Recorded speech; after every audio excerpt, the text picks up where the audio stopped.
السلام عليكم ورحمة الله وبركاته. ازيكم يا حبايبي؟ عاملين ايه؟ يا رب تكونوا بخير. النهاردة بقى هنعمل بقى ايه؟ الفرخة القمر دي كده. بصوا زي ما انتم ما شايفين، هنحشيها كده معانا. على فكرة انا بحبها محشية فريك، بس ابني كان عايزها رز، فحشيناها المرة دي رز. فبصوا دي كانت النتيجة معانا. طبعا معرفتش اقطعها لاني كانت سخنة يا جماعة عشان تبقوا عارفين. ودي كانت وصفتنا النهاردة. وما تنسونيش بقى في لايك حلو كده زيكم، وشيروا الفيديو لحبايبكم يلا. واللي ما اشتركتش في القناة تخش تشترك وتدوس على كلمة الكل عشان يوصل لها كل جديد.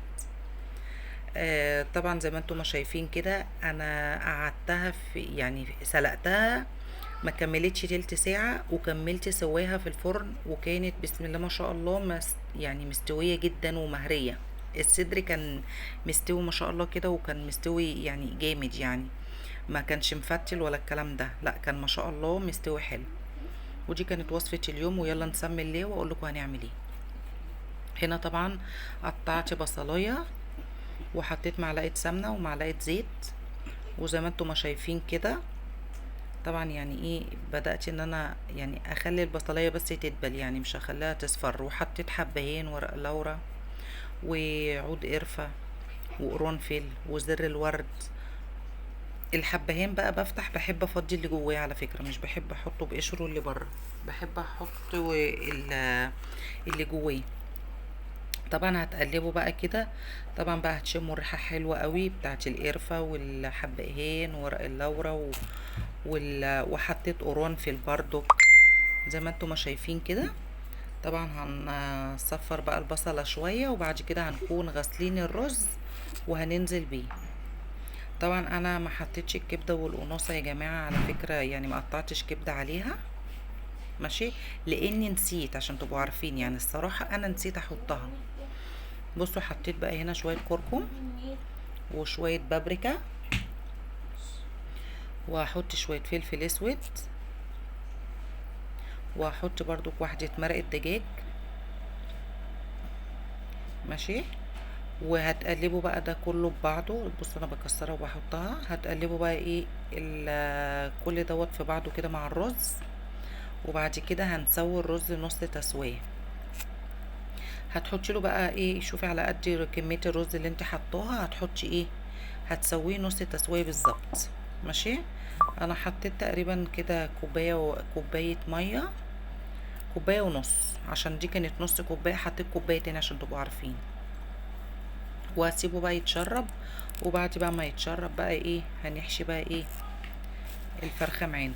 طبعا هنا اتشرب الرز معانا وبدأ ان هو يستوي شويه. هنفضيه بقى في طبق وايه، وهنحشي الفرخه. هنا بقى في الحله معانا حطيت بصلايه وطماطمايه، وحطيت حبهان ورق لورا وفلفل اسود. حطي بقى ايه يعني التوابل اللي انت بتحطيها برضك في الشوربه دي حطيها، ماشي. آه كده بقى ايه، هنبدأ بقى نسيب المية تغلي. وحطيت حتة قرفة على فكرة صغيرة. هنسيب دي بصي يا جماعة اللي انا حطيتها، اللي هي الحاجات المفتفتة دي، بهارات اللي هي السبع بهارات، بس دي خشنة. بصوا هنا بقى فضي على الفرخة شوية ملح وشوية فلفل اسود، وهقلبهم في بعض. وبعد كده هدعك الفرخة ايه كلها من بره ومن جوه. بتبقى ليها طعم تاني خالص بصراحة. لما بتعملي الفرخة كده بتبقى ليها طعم تاني خالص. بتحسي ان اللحم كده بتاعها يعني ايه متبل وطعمه حلو، يعني متحيق حلو بصراحة. بصوا عشان خاطر ايه، في اللي بيجيبوا الفرخة كيلو ونص وبيحشوها، انا كنت جايباها على فكرة يا جماعة كبيرة. بصوا بقى هنا ايه، هحشيها. طبعا كانت سخن الرز، فحبيت اعمل شجاعة واحشيها بايدي، بس للاسف كان الرز سخن جدا فكملتش بالمعلقه. وفي الاخر اهو هبدا بقى احط بايدي كده. بصوا تحت الجلد، يعني الجلد ده كنت فتحوه كمان عشان تشيلوا المخاط اللي جوه وانتوا بتغسلوا الفرخه. طبعا انا نقعت الفرخه يا جماعه بعد ما غسلتها كويس في ملح وليمون وبتاع دوت وطحينه، تمام.